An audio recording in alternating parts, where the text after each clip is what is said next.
Welcome back. In this video, I'm going to talk about responsiveness, or the R in the care model. Infants first learn to trust in the responsiveness of adults in a caregiving role.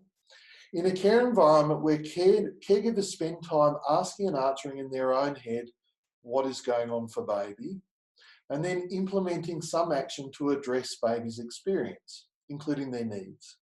In this way, babies learn that their experience, including their needs, is understood and important and will be addressed by accessible and responsive adults.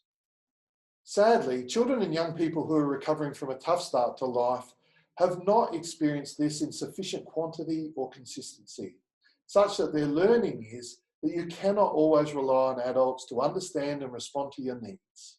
Related to this, they learn that you have to control and regulate your adult caregivers to assure yourself of access to needs provision, or simply take matters into your own hands. In this way, children and young people who are recovering from a tough start to life can be excessively demanding or self-reliant. As mentioned previously, this might only be exacerbated by the conditions that exist in this time of global pandemic.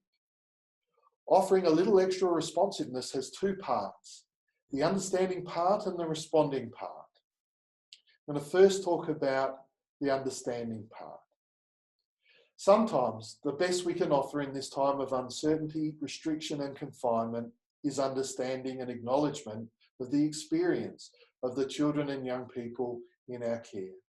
We can't offer a solution to all the difficulties that arise. Don't be deflated by this. Understanding is very powerful. The experience of being heard and understood, which is often referred to as validation, acts like an inoculation against psychological distress. Understanding also supports the use of language to communicate versus using actions. This is important when considered in the context of a proneness to regression when early traumas are triggered. In children and young people who are recovering from a tough start to life, this regressed behaviour involves acting out their experience, as young children do, rather than communicating with others.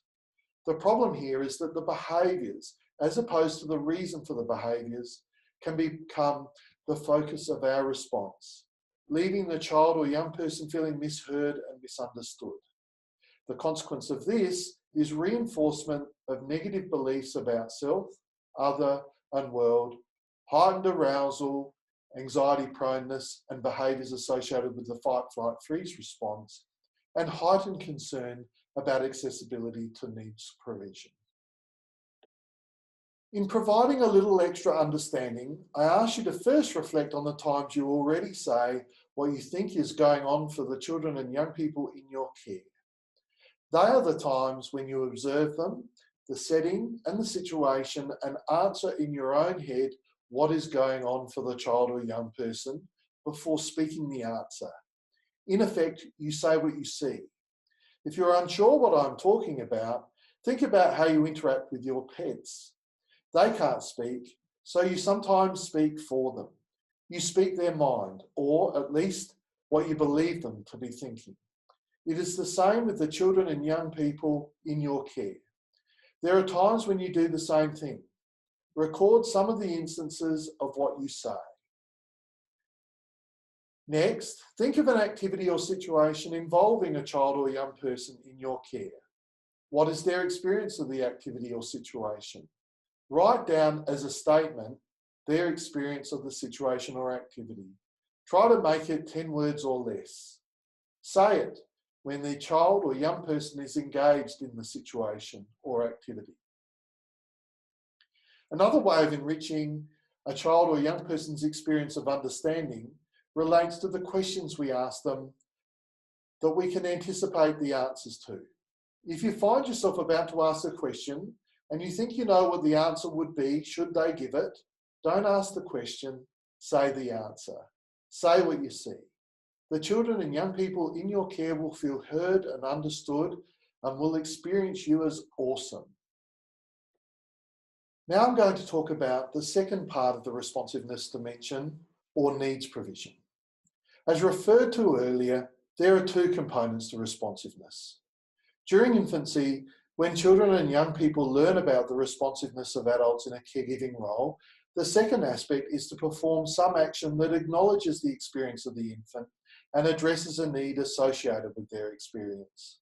Examples include when we notice that the infant is fussing after a feed and we burp them, or that they are unsettled and we offer contact comfort or cuddles and a feed, the latter often occurring after we've reflected on how long it has been since their last feed.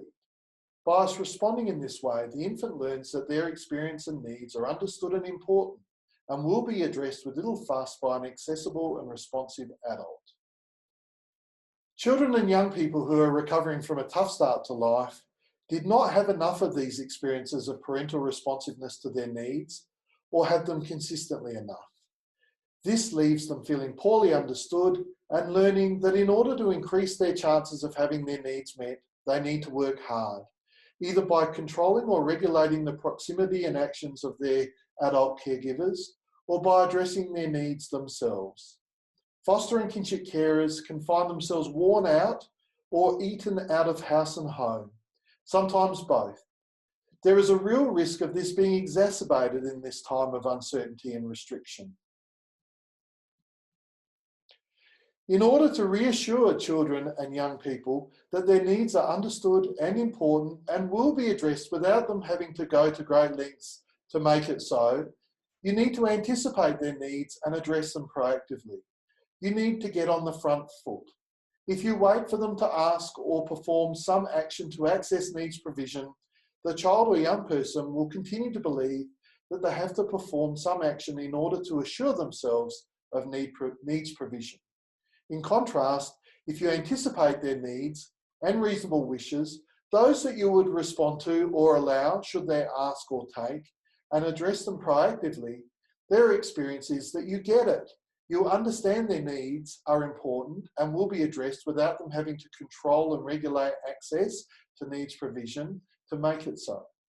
This will be a great relief to them, as well as you, supporting lower arousal levels, optimistic thoughts and beliefs about themselves and others, and trust that they can rely on adults in a caregiving role to address their needs. In this part of the care plan, I would first ask you to record some of the needs that you already address without the children and young people in your care having to do anything to make it so. Examples include food, clothes, shelter, protection, activities, play, love, care, attention, and boundaries.